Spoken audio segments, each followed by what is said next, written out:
Hello viewers, स्वागत है आपका हमारे कार्यक्रम पैसे की पाठशाला। ये सीरीज में हम आपको फाइनेंशियल लिटरेसी पे अवेयरनेस देते हैं और डिस्कशन करते हैं।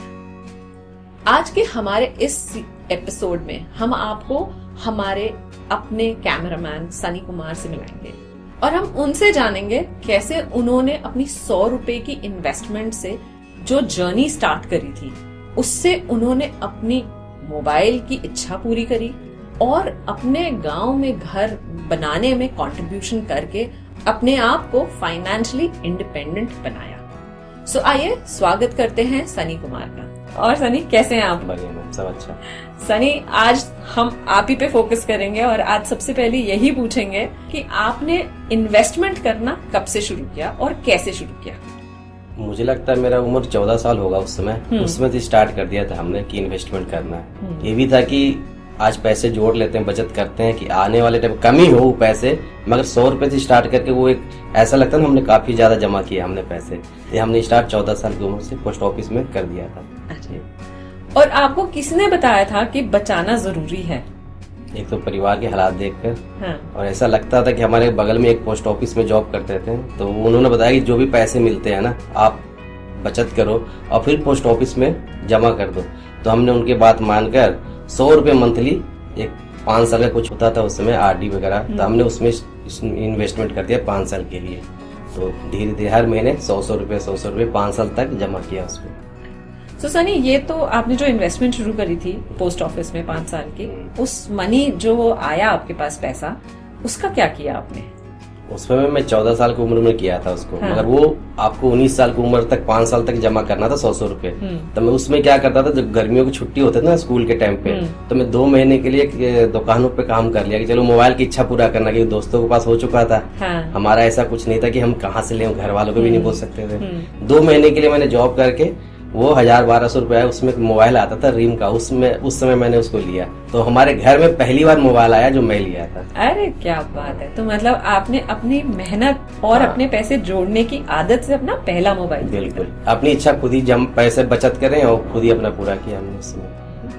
तो सनी, ये तो आप जब गांव में थे तब की बात है। आप दिल्ली कब आए? दिल्ली में आ गया था 2009-10 के आसपास। अच्छा। उसमें दिल्ली आ गया था मैं। और यहाँ पर आकर भी आपने इन्वेस्टमेंट कंटिन्यू रखी अपनी, या गांव वाली, या यहाँ पर नहीं इन्वेस्टमेंट? वो तो चल ही रहा था जो 100 रुपए का था, मगर जब मैं दिल्ली आया तो फिर उसके बाद जॉब किया हमने रेडियो द्वारका में, और भी जो पहले जॉब किया उसके बाद मैं 2012 में रेडियो द्वारका में जॉब करने लगा। तो जब ये हम किसी भी टॉपिक पे बात करते तो लोग आकर इन्वेस्टमेंट पे या किसी उस पे, तो मुझे सुनकर ना अलग लगता था कि कुछ करना चाहिए इसमें, बहुत सही है।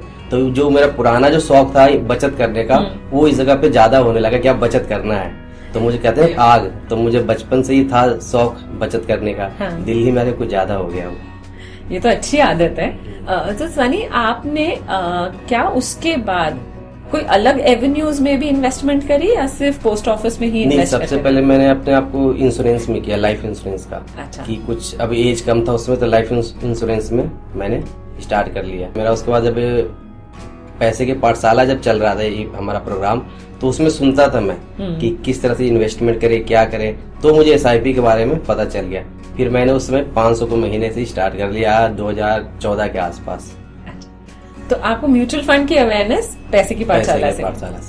सो अब आपकी इन्वेस्टमेंट आपने 500 रुपए से तो स्टार्ट करी, बट क्या वो वैसी ही चल रही है या ईयर ऑन ईयर कुछ चेंज किया उसमें आपने? नहीं, जब 500 के स्टार्ट किया हमने तो उस समय आमदनी भी कम हुआ करता था ना, तो उसके बाद जो हर साल जिस तरह से हमें सैलरी में ज्यादा मिलते हैं उस तरह से हम उसको बढ़ाते रहते हैं, आगे लेके चलते रहते हैं उसको, हर साल कुछ ना कुछ ज्यादा करते हैं उसको। तो अब आपने उस पैसे का, जब, क्योंकि आई थिंक आपने अपना घर भी जो गांव का घर है वो आपने हेल्प किया अपने घर भाइयों के साथ मिलके बनाने के लिए, तो उसके पैसे कहाँ से आए? जैसा कि बताया आपको 2014 से मैंने स्टार्ट किया था, तो मैं 2018 में 2018-19 के बीच में ना मैंने उसको घर में फिर हेल्प किया भाइयों, उसी पैसे को निकाला SIP से जो जमा किया था 500-1000 इस तरह से करके उसको निकाला फिर।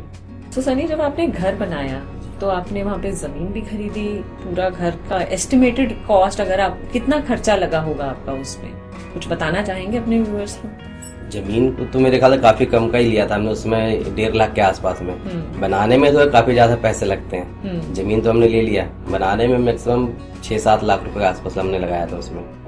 सो आपको जब अब आप कंटिन्यूस इन्वेस्टमेंट कर रहे हैं इतने सालों से, तो उस इन्वेस्टमेंट करने का आपको पर्सनली अगर मैं पूछूं तो क्या फायदा लग रहा है?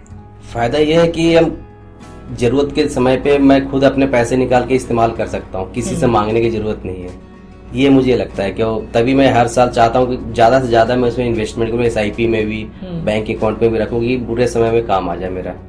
सो आप इमरजेंसी फंड में बिलीव करते हैं? आपने अपना इमरजेंसी फंड बना रखा है? बिल्कुल, क्योंकि हम इमरजेंसी फंड पे काफी बार पैसे की पाठशाला में बताते हैं। हाँ बिल्कुल, मैं इतना रखता हूँ कि अगर SIP से अगर पैसे न निकालूं तो मैं अपने अकाउंट से ही वो इस्तेमाल करके जरूरतें पूरा कर सकता हूँ मैं अपनी। अच्छा सनी, एक बात बताओ, आजकल जैसे मार्केट, क्योंकि अब आप एक इन्वेस्टर हो तो दुनिया कहती है कि मार्केट गिर रही है तो SIP बंद कर देनी चाहिए, तो आपका अपना वो व्यू क्या है कि आपको क्या लगता है?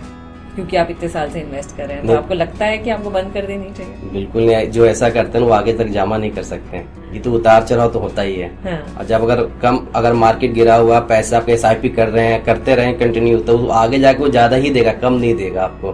बैंक से तो अच्छा ही रिटर्न मिल जाते हैं उधर। तो सनी, आपने म्यूचुअल फंड्स करा है, RD करी है, लाइफ इंश्योरेंस भी करा है, बट क्या आपने मेडिकल इंश्योरेंस लिया है? बिल्कुल, मुझे लगता है वो काफी जरूरी है। हाँ। तो मैं इसलिए ले रखा हूँ वो कि जैसे आपको बताया कि मैं 100 रुपए महीने से स्टार्ट किया था जमा करना।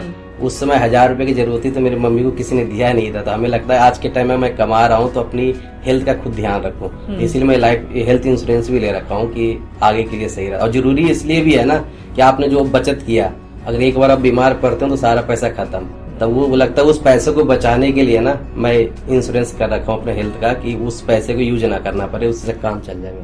बहुत बढ़िया, ये तो आपकी स्टोरी थी एंड मैं बहुत इंस्पायर्ड हूँ आपकी इस स्टोरी से, क्योंकि आपने चाहे छोटा ही अमाउंट, लेकिन आपने अपने आप के पर केयर किया और आपने अपने आप को फाइनेंशियली आत्मनिर्भर भी बनाया। तो आपने रिटायरमेंट के लिए क्या सोचा है? कुछ अपने रिटायरमेंट के लिए, अभी तो आप जॉब कर रहे हो, यंग हो, बट आगे रिटायरमेंट तो आएगी, तो उसके लिए आपने क्या यही कंटिन्यू करेंगे? बिल्कुल, SIP में मैं अलग अलग फंड ले रखा हूँ उसमें। हाँ। जो मैं उसमें सिलेक्ट कर रखा हूँ कब किसको निकालना है, यूज करना है। मैं सोच रखा हूँ 15 साल बाद मैं अगर अपना रोजगार करता हूँ तो उससे पैसे निकालना है। बुढ़ापा अगर 60 साल के आता है उसके लिए अलग है कि मैं उसमें पैसे रख रखा हूँ, वो उस समय काम आएगा। तो इस तरह से मैं अपना पहले ही सारा जोड़ कर रख रखा हूँ इन्वेस्टमेंट। सो सनी, ये तो आपकी स्टोरी थी, बट जो हमारे व्यूअर्स हमें सुनते हैं, हमारी पैसे की पाठशाला को सुनते हैं, उनको आप क्या कहना चाहेंगे? वो अपनी इन्वेस्टमेंट्स कैसे करें? मैं तो अपने काफी सारे दोस्त का भी करवा रखा हूँ इन्वेस्टमेंट है, तो उनको बताता हूँ कैसे करो, उनको बताते भी रहता हूँ बीच में मत निकालो। मार्केट गिरने के बाद लोग डर जाते हैं, अगर 5 साल बाद अगर कंटिन्यू करोगे तो बहुत फायदा होता है उसमें।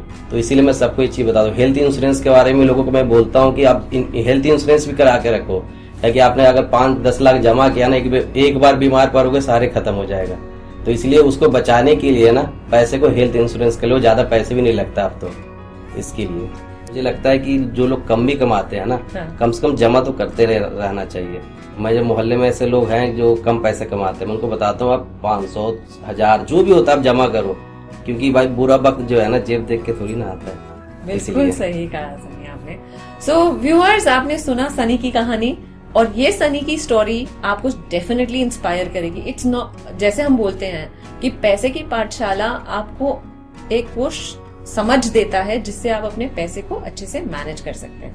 और अमाउंट इंपॉर्टेंट नहीं होता, जैसे सनी ने शायद 100 रुपए से स्टार्ट किया था, आप भी अपने 500 रुपए या 1000 रुपए से स्टार्ट करके अपने आप को फाइनेंशियली आत्मनिर्भर बना सकते हैं। सो जुड़े रहे रेडियो द्वारका के साथ और हमारी सीरीज पैसे की पाठशाला के साथ to get such updates.